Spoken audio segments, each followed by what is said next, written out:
Well, ladies and gentlemen, if somehow you weren't aware, which you might not be actually, over on the It's Mia channel, I've recently finished reading all of Claymore, if you can believe it. And now, when you finish a manga, what else is there to do but make a great character tier list? If you've seen those videos, I feel like most of this will be predictable. If you haven't, well, you've got like, what would it be? Maybe 10 hours of content on Claymore discussions in 4 or 5 parts to go listen to, and then you could come back here. Well, you could just watch this first. But anyway, they're all on the It's Mia channel if anybody wants to check them out. And I'm very interested because I kind of did a test run of this just to check if this tier list was any good. It seems there was another one. It had a lot more characters though, and it was a lot of ones that I think I wouldn't have much of an opinion on. And these seem like all the major players, so it seemed like the better one to do. I thought Claymore was a fun time. I ended on an 8 out of 10 for Claymore. It was a very interesting series, a bunch of fascinating aspects. I'm sure we'll get into some of it here. And again, if you want further details, I just told you where to look. It's not in any particular order here. I hate the tier lists that have anything other than these. It's annoying, all right? We only need S, A, B, C, and D, all right? We don't need F. We don't need S+. We don't need SS as it was over here, which is a little suspect, frankly. Suspect starts with an S. I'm good at comedy. Anyway, we're not in any order here, so we're starting with... And I'm pretty sure I can identify all of the characters without having to look them up, so that'll be a great test here. Now, I'm also somewhat bad with the names. And I always call this girl Raftalia. I don't know where I get that from. It kind of sounds like the last island in One Piece, huh? But I think it's from something else. There's a Raftalia and something. But that's not what it is. It's Ayla. This is one of the original twins. We got 3 sets of twins. Her sister Lucinia or whatever. Lucia? My goodness. Some of these names, when you're confronted with the truth, it's often confronting, they say. Anyway, this girl is cool. There's basically a lot of this tier list is going to be, well, this girl is really cool. A tier or B tier. We'll probably put all the cool girls in B tier, I think. There is a little bit more to Raftalia, who I'm going to keep saying, fuck it, here. She is the more tragic of the twins, I guess, because she remains sane after the other one has awakened. They're the first incarnation of the twin organization strategy of, like, one awakens and the other one sort of tries to control the body. They're not twins, though, right? They're just sisters, so I might actually be getting that wrong, because the next iteration were twins, and that was successful. And then they had the third iteration as a backup, which is these twins down here. But we'll get to them shortly. She has... her standout moment is probably the cool moment she has with Teresa, when you're in her flashback and you don't exactly understand the timeline of events, and you see Teresa as a little kid running around and coming to find her. And it's, like, fascinating that she's that much older than Teresa and all that stuff. Her final moment with her twin is a good moment, too. There's also her moment with Irene, who is down here somewhere, where it seems like she was sent to kill her and Irene surrenders, but then, of course, the very last scene of the manga is a reveal that that wasn't what happened there. And also, she ends up becoming part of Claire, kind of, and gives her a bit of a power-up and some insight. So there is a bit more to her than just being cool. But nothing too stand out that has to be too attached to her, so we'll put her in the B tier. We've got the great Dolph. My goodness, what a fella this guy was. He never died. You thought he was going to die every time. Well, I guess he eventually died, and then he was fused, and then he died again, I guess. Dolph is probably a B tier too. He's like a big dumb guy, but he's Rufal's boyfriend, and that's very admirable. And they do actually like each other, even though he's a big dumb oaf. He's also drastically evil. He tortures the Claymore girls. There's insinuations that he's, like, assaulting them sexually too, maybe, which we disavow here personally. But even so, it was very endearing when they were always trying to save each other. They was always around each other. He was always simping for her. You gotta love that. And it's a great moment when Rufal shows back up in the last arc. And she's using his power. And it's like, oh, they fuse. It's so cute. I think it's still a B tier. But it's a good B tier. I like him. Now we've got Kronos here. This is probably a C tier. He was a cool guy. He was one of the awakened beings that was introduced at the end. He had a cool design. I like their inclusion in that little final segment. It's interesting. But nothing specifically stands out too much, I think. And I think I like Dolph and Raftalia here better. Sid, Claire's husband, of course. Oh my god, he kissed her. That was epic, and I like that moment a lot, so he probably gets B tier. Even though he's somewhat annoying at times. There is a charm to that early Claymore, I think. Especially the early Rabonba, the Holy City stuff. That stuff's all cool, so I think I reflect on that as sort of early Claymore nostalgia, and it makes me warm and fuzzy inside. He did come back a lot towards the end, though, which I think me and Mia commented on was a bit of a admission from Claymore that it didn't have too much of a fleshed out cast, that like these guys are back happened like twice with him and Gulk or whatever the guy's name is. But whatever, it's fine. We have Undyne here. Is she the influence for that one Undertale character? Perhaps. She has two swords, and then Deneve takes one of her swords and stuff like that. And she's a big muscly girl, but actually she's like a small frail girl who's like mimicking an old muscly girl or something. I can't entirely remember. She is in the story very briefly. She does die rather abruptly, which is the case with a lot of those middle section Claymores. I guess it's like the end of the first act, not even really the middle section. We'll probably put her at the top of C tier. I could see a lot of people liking her a lot, because she certainly does have a lot of personality. I just don't know if the personality is necessarily like an archetype I'm too fond of. The younger twins are very cute. I do like them. They will probably go in B tier too. Maybe in front of Claire's husband, my goodness. But under Dolph and Raftalia. I like their initial fight with Mariah, their reveal, their sort of dead expression, but like, which it almost makes them creepy a little bit at first, but then it sort of becomes very empathetic when all the younger Claymores rebel, and all the older Claymores do too. So I like them a lot. And they're around constantly, and they're relatively powerful. Lars is just like Kronos' buddy, so I guess we'll put him right here. Awakened beings have really cool form, so they all have that going for them. The first heavy hitter we've got really here is Mariah. Mariah is either A or S. Probably around the midpoint, she was probably higher. She has her big death fake out, which I did fall for, which definitely shifted my thoughts on her character a little bit.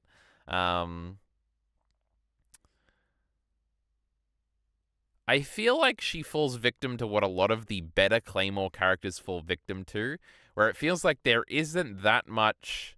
It's not even depth. There's not that much engagingness. I think the Claymore characters all have a relative amount of depth. It just doesn't make them the most interesting characters to watch constantly, and I think that probably is the bigger failing of a lot of the higher Claymore characters.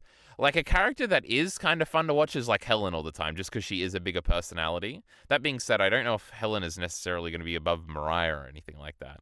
Mariah obviously has a lot of singular bigger moments. There is, she's probably she is a very core piece to the probable best moment in Claymore, which is when the lion, Regaldo, when he's gone crazy and he starts killing all the captains in the Claymore mission, and he does kill them all. Like, Undyne gets killed, and he's going through them all, and then he's sprinting towards Mariah, and it feels like we have no recourse to stop him. Like, that is probably the most tense, visceral moment in the whole manga, probably besides Mariah's death fake out. But like, I have very mixed feelings on that, because obviously that was a fake out. So in that way, you do care about Mariah. I guess a lot of the care and engagement in her character went down after the death fake out, because I was certain that she wasn't going to die. And I think a lot of the tension around her being sort of the... it's funny, because the first example I think of is an example just like her, not the opposite, which is what I'm looking for, which is Levi. Where it's like, you're so sure, like, the cool captain character who the main character probably has to surpass come the end of the series. Like, they're totally going to die in a very heroic... tragic way, and it never ends up happening. They're like the two examples of that trope not happening. But yeah, when I guess for Levi, you're always scared he's going to die even to the end, but with Mariah, the tension had dissipated a lot. But Mariah is a good and interesting character, great character design. We like her a lot. Dietrich, or Diet Rich as I called her for a little while. Now, this is where we're getting into. This is a really cool Claymore character design, and she's got a lot of characterization too. Diet Rich might even be a A-tier girl. I think she's cool. She gets a lot to do. She probably is the most relevant new generation, like post-Claire's generation Claymore, I think. Well, besides Mataya. Miata. You know the one. And Clarence. What's her name, actually? I don't think her name is actually Clarence. It might be Clarice. Yeah, it's definitely Clarice. Besides those two, probably. I think she's really cool. She gets a bunch of cool moments. She's a very law-abiding Claymore, and that slowly gets broken apart. And her hair's cool. And that's really what Claymore characters have, is their hair that differentiates them. And some of them are really cool and some of them aren't. We'll get to Renee later. She's probably got the coolest hair. That might get her into A tier itself. Agatha is probably my hottest take, or I think she is like easily one of the coolest awakened beings we fight. I think that first fight in the Holy City, where it's Galatier, and Clarice and Matea, or however we're saying that name, the three-way battle they do, and how that all come, and like the 7 girls coming in at the end, Claire and the gang. That's all super cool. Her she's maybe like the most sexual awakened being, where she is like drenching herself in like the blood of soldiers and being like, oh, I love men's blood, as it covers her and she's naked and stuff like that. She's kind of sexy. So I liked her a lot. Agatha was cool. I like that section a lot too. Now, Anastasia, this is not Cassandra's evil doppelganger. That's Roxanne. This is the strings girl, who has a really cool power and is really cool. But I think we'll probably put her in A tier. I really like Dolph, all right? We're going to put him at the top of B tier. Her power's cool. Her hair is cool. She's more, like, relaxed and looser with her obligations to the organization. She turns on them more quickly than, say, Dietrich. And I think that's all relatively fascinating. I thought she was cool. Then we have Claire, who is probably going in S tier. I mean, she is. I like Claire a lot. Stoic girl that breaks sometimes is a good trope that I like a lot, that Claire very much fits into. There is a catharsis to Claire, especially in the latter part of like the first act of the story, where it's initially the Teresa backstory stuff, and the reveal that the little girl is Claire is a crazy great reveal. And then the reveal that she's like the weakest Claymore ever is like really cool and really gets you on her side. And then the Ophelia stuff is so good. We'll get to Ophelia. And then moving forward into her actually getting really strong. All that stuff is great too. So there's a lot of like good stuff with Claire, I think. Her internal like thematic internal character stuff is okay. I think it's good. Is it a little samey to a lot of other manga characters? Sure. Sometimes, like when she'll have outbursts of emotion sometimes that are more sappy, it does grate on me a little bit, but I'm always bad with this. If you've seen any of my other videos or any other time I've commented, usually when like characters cry in anime, I'm like, kill me. This is the worst. And Claire definitely has moments like that, where it's like, and it is a big part of like the stoic character archetype, is the moments where they break and she just unloads so much love into Raki. Oh my goodness. And it's like, I don't give a fuck about this. Stop crying. This is annoying. There are moments like that that hold her back. And again, she isn't the most interesting character to watch constantly. She might be the most interesting character in Claymore to watch, actually.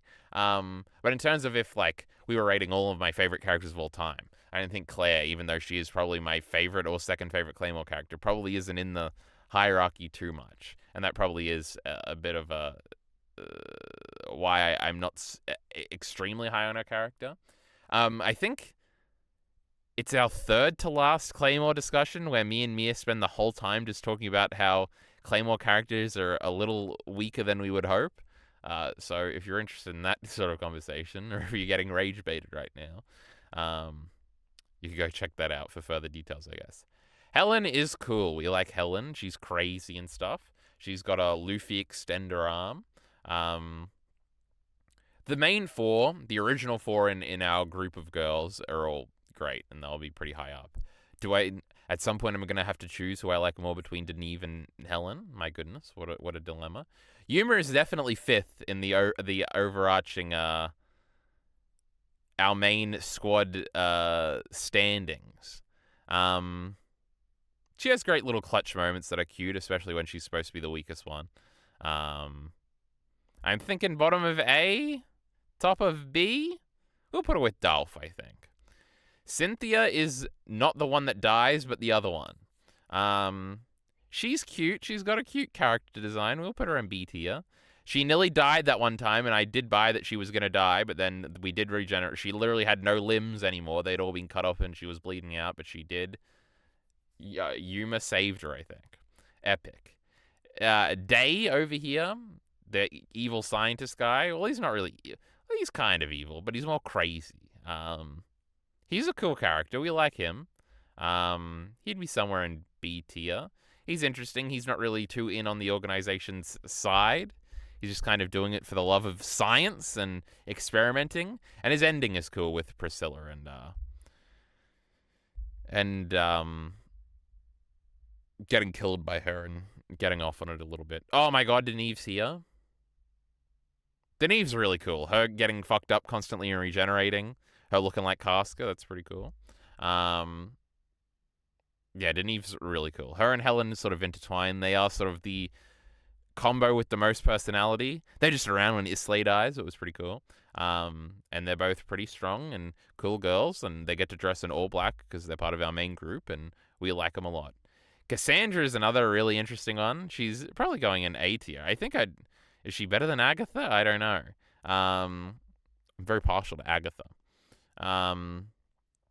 Cassandra's the character that comes sort of out of nowhere and ends up being very important. I think her initial form when she's in Claymore, in her flashbacks as a Claymore, is kind of cute, but it's kind of a little underwhelming. And then once she awakens and she is more outwardly like childish and she's just like chewing on things with like the most innocent look on her face, but she's chewing on like people, is really cute and endearing, and I like that a lot. And then how important she becomes, and then Teresa's like monologue to her to snap her out of her Priscilla control at the end of like appealing to, you used to be number one, you used to be cool, what are you doing being pushed around? That's all really cool stuff. I guess that's more of a Teresa moment. But Cassandra's cool. I like her design a lot too. This is Europa, right? The ball girl. This girl has a awesome design. In terms of character, she's like lazy or something, and then she just starts killing people and is like something for all the other Claymores to do in the third act. It's cool. I like the fight. I like her power. And the limited amount of personality she got was cool too.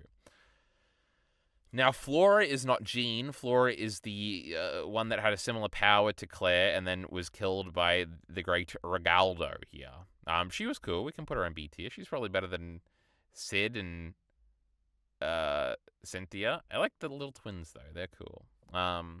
She's definitely better than Anastasia. She's definitely better than Raftalia. We'll put the twins here. She's better than Day. Just rearrange this a little bit. And Europa's got a really cool design though, so we'll leave her there. We got Galatier. Or Galatea, as me always said. I don't know which one's right. It's hard to get a grasp of her because I really do view her two designs as different characters. Like, I remember thinking she was really, really cool when she showed up initially. Then Darth did kind of beat her up, and then we had to all work together to win. So that dampened her coolness a little bit. But then she had the cool farewell thing, and then she's like watching the twins, and she's like watching the group initially from far away at the very beginning. And then she becomes a nun, and she's like blind and stuff.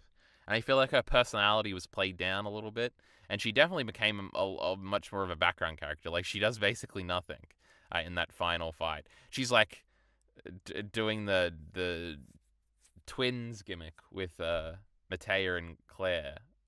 Not Clarence, Clarice. So it's a bit of a mixed bag. So I would probably put her at the top of B tier right now. She's got a cool name too. But I think on a reread it would be better. It would be easier to get a grasp of like her overall character. Now, Hysteria, this is the fast girl that awakens the former number one that Mariah has to beat. She was pretty cool. We'll put her in B tier somewhere. I don't really have much to say. Islay, I think, is a big fan favorite character.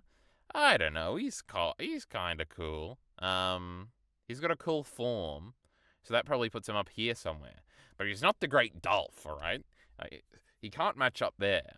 But yeah, his sort of like planning and how normal he seems most of the time. His relationship with Regaldo in the one scene it's kind of fleshed out. Well, I guess there's that scene in a flashback scene later.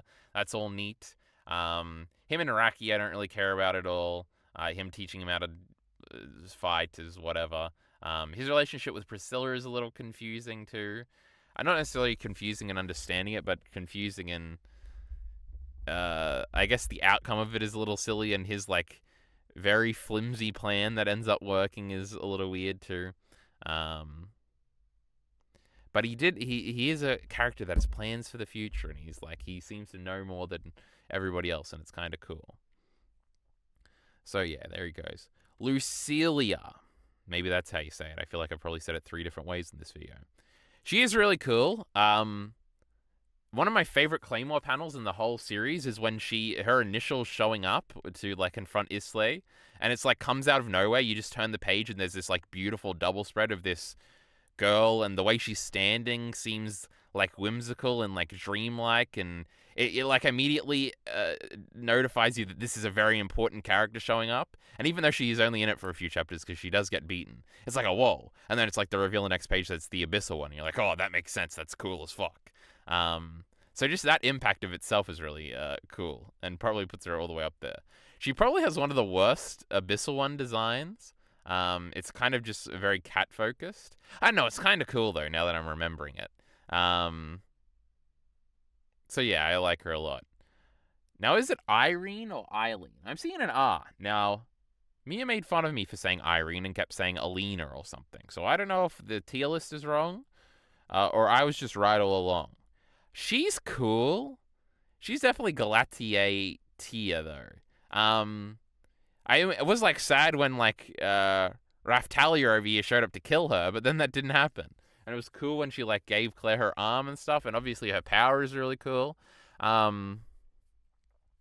She's kind of like prototype Mariah in a bunch of ways. Like when Mariah showed up, I was like, oh, she's very much like this other character, because this character was the leader of the other group that went to get Teresa.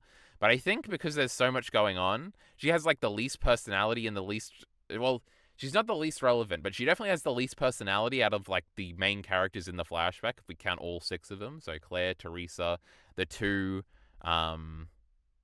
other girls who are very personality driven, and Priscilla, who's very interesting. She's just kind of like the 6th character. She does go ahead of the other 2 with personality, who are sort of Deneve and Helen prototypes. Because they just die and never show up again. But yeah, there's not too much there that's interesting to me, I guess is what I'm trying to say. Maita, that's probably how you say this, huh? Her awakened form was really cool. She likes sucking on boobies. Now that's crazy on God. Who would do that? My goodness. This is a difficult one. Her and Clarice's moment at the end is really good. She's like an interesting character to watch. She's like a wacky one. She's like as strong as a number 1 and stuff we keep saying. She's probably up here. I just put Irene next to Galatier is like, oh, they're like similar. But she's not as good as Dolph. She's like Islay tier. So yeah, Mattia or whatever the fuck her name is. She goes like there. She was pretty good, I guess. And she had a good moment at the end. This girl is a another one of these guys.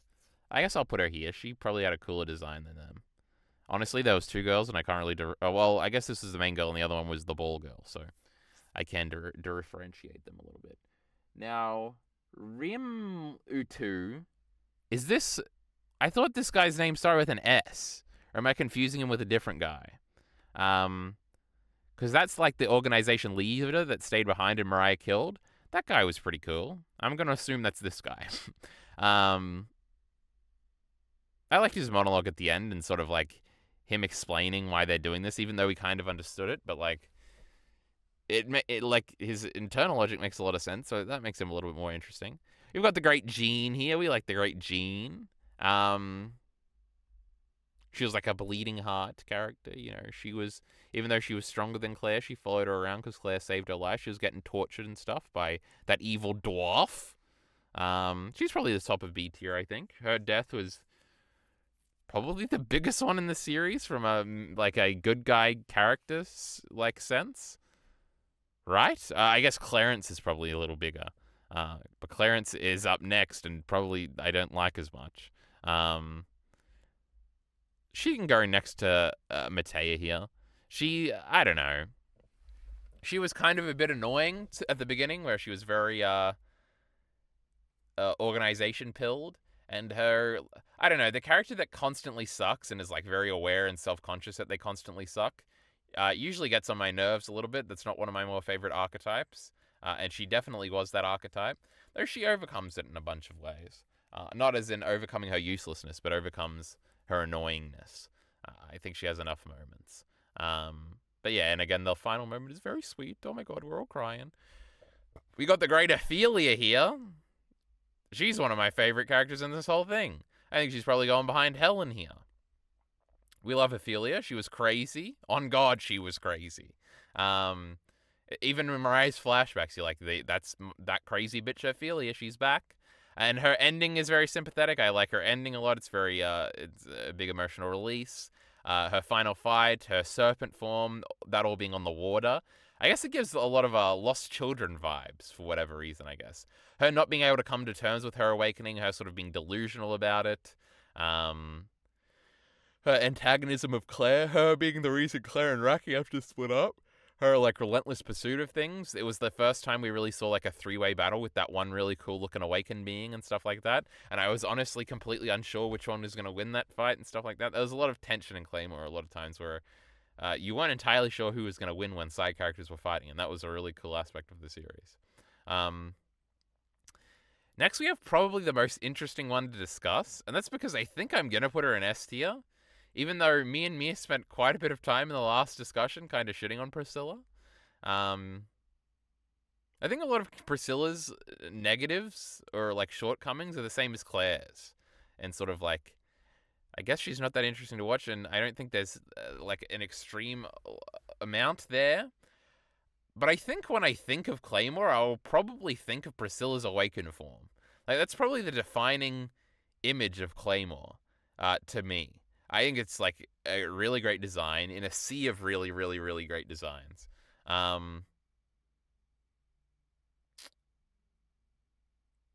She sacrifices a bit of character consistency to sort of, and not really, but like a big criticism we sort of had in that last discussion was that Priscilla feels like three different characters, and like she's just whatever like the dramatic tension of the scene calls for in the moment. Like initially she was like kind of like a bubbly, bumbling genius when she's like initially fighting Teresa, who's like very dedicated to the rules of the organization. And then after she awakens, she's like pure evil monster. And then she's also got her little kid form where she's regressed a lot and she's like very cute and innocent. And then she's also got her backstory, which is like a really, really like dark, twisted little girl.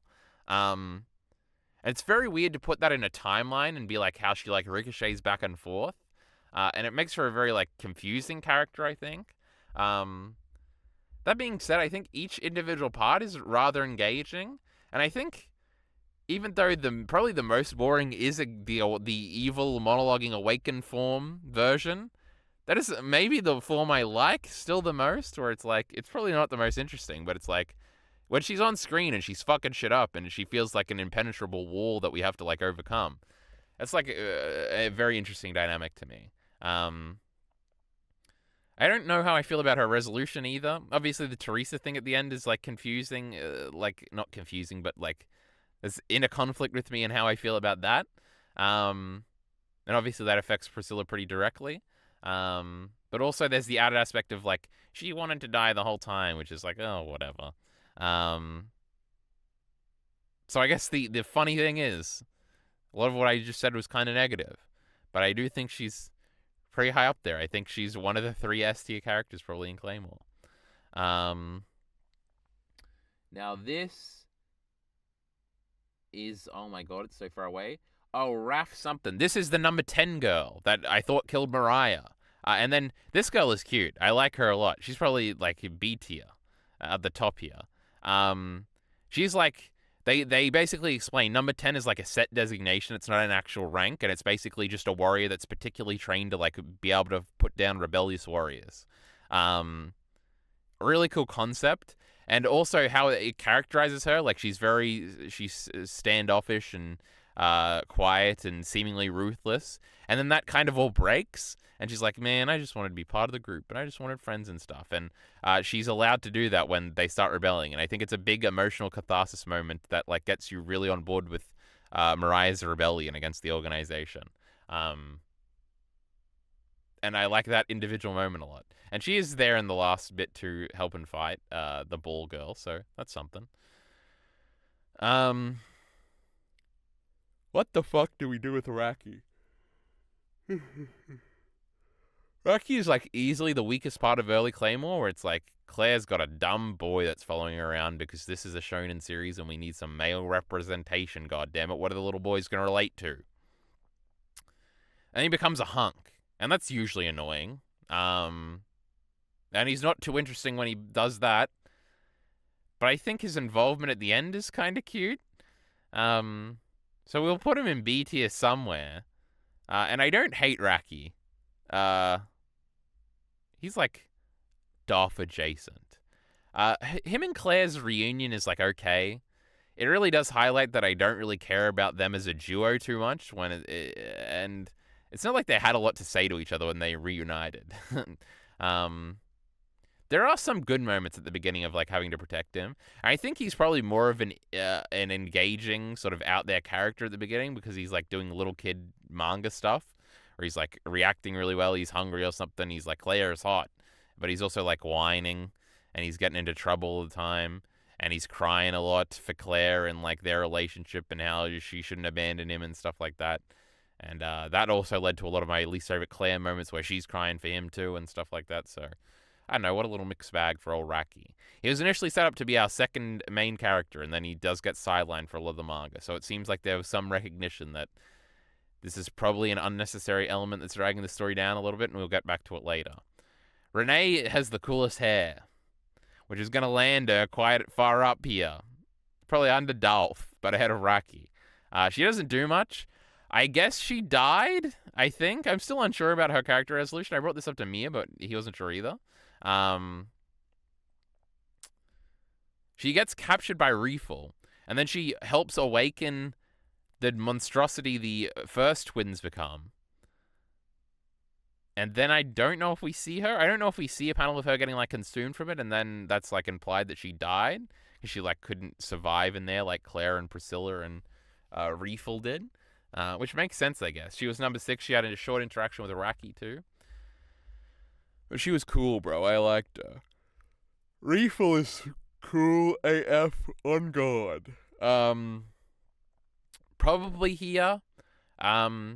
Reefel is like a really cool, important character that you're like constantly aware of is not going to make it.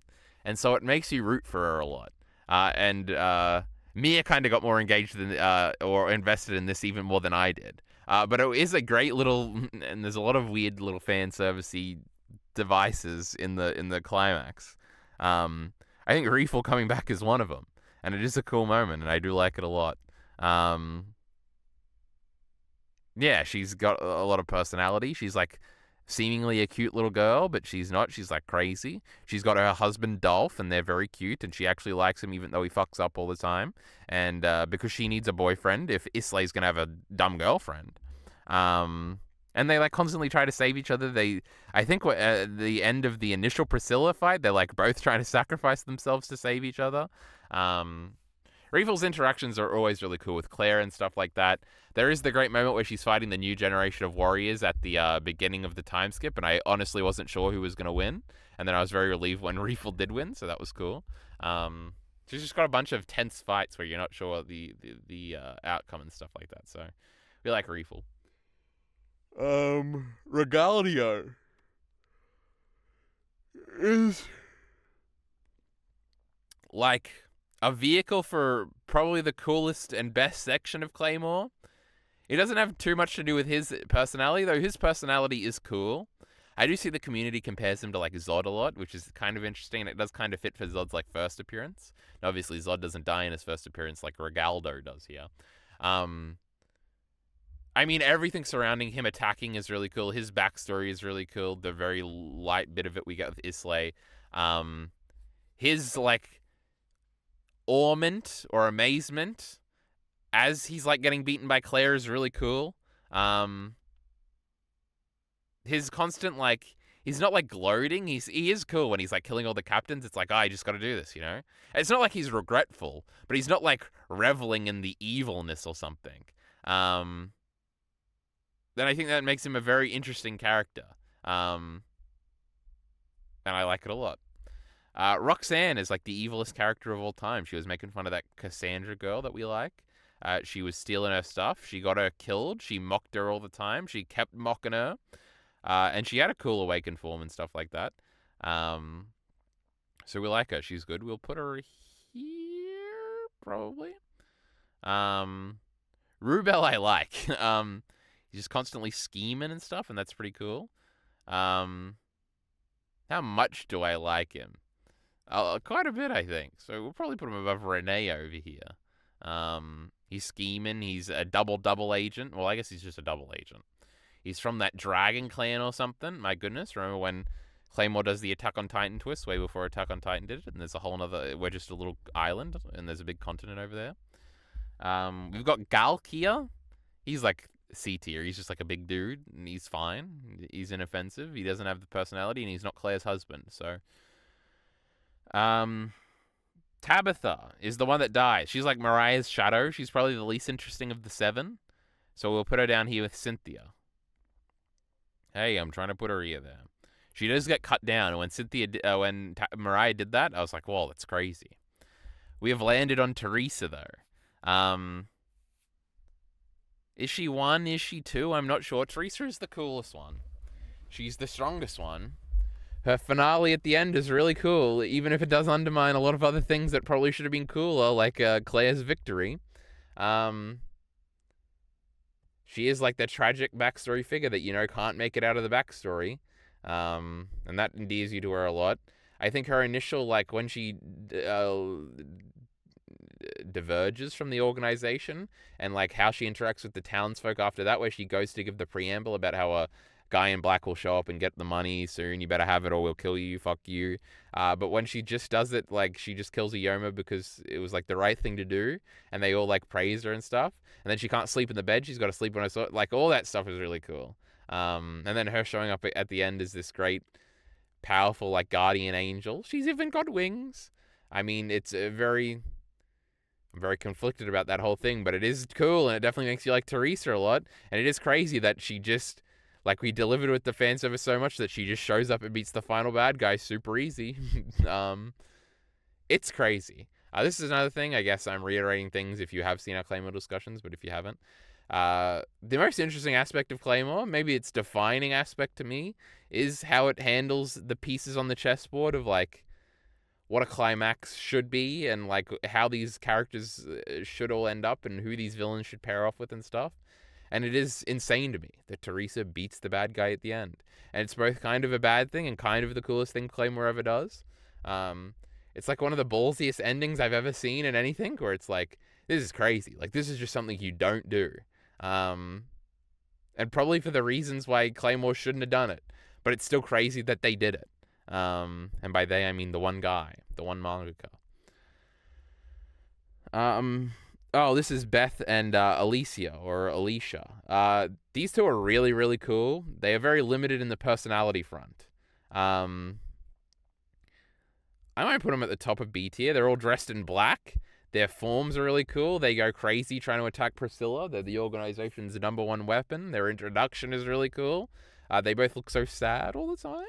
You can read into a lot there, and it's cute and stuff, and you're like, oh. So I like them. And then our last two are sort of the duo. I think they're in love, with this Audrey and Rachel, who are the two warriors that show up in initially post time skip and want to and they fight Reefel. I think they're both fine. They're kind of cool characters, but nothing too stand out, and they're not in it very much, and they don't have cool awakened forms. So what are we gonna do? That's all of our characters. We've made an old tier list. Can you believe it? Do I want to realign everything? I think this is all right. Top 10 Claymore characters. Number 10, Dietrich. That's pretty cool. Okay, I like that. Number 9, Regaldio. Oh, that's a cool guy. Number 8, Ophelia. Whoa, remember her? She was crazy. Number 7, Reefel. A little low. Number 6, Helen. Yeah, she was wacky. Number 5, Deneve. Wasn't she cool all the time? Number 4, Mariah. Remember that? When she was in all that trouble that time? That was crazy. Priscilla. Number 3, what a crazy young lady. Number 2, the great Teresa. Isn't she the coolest? And number 1, the protagonist. I never liked the protagonist the most. Unless it's Monkey D. Luffy. So it's interesting. But yeah, I think that'd be a good video, actually. But instead I did a character tier list, so what can I say? I guess this is, well, I was going to say, I guess it's like my farewell to Claymore. We finished it. It's on the media checklist. I read the whole thing, and now I won't have to think about it for a little while. Maybe I'll watch some YouTube videos on stream or something, so you can check that out if you're interested. If you have any of your favorite Claymore videos, you can always tell me about it in the comments or something, and or if I'm streaming, you can pop in and put the link in the Twitch chat. That was all to say that's probably not true, because me and Mia are going to try and watch at least a little bit of the anime, which I honestly don't know what to expect from. I know it's I know people generally like it, but manga readers generally are iffy on it. So we'll see how it all shakes out, I suppose, and what I think about it. It's like 26 episodes though, and it finished 7 years before the manga, so it's got some anime-only ending. My goodness, it's gonna be wacky. Anyway, me and Mia will probably talk about that on the It's Mia channel, so you should head over there and subscribe after you watch all the great discussions. Then wait around for that, I suppose. It'll probably be probably a few weeks, if it happens at all. I could be lying right now. Anyway, that's it. That's the definitive objective, greatest Claymore tier list of all time. There's no disagreeing. Don't be disagreeing in the comments, just submit to my authority, frankly. But that being said, support links in the description below. I'll see you next time. Thanks.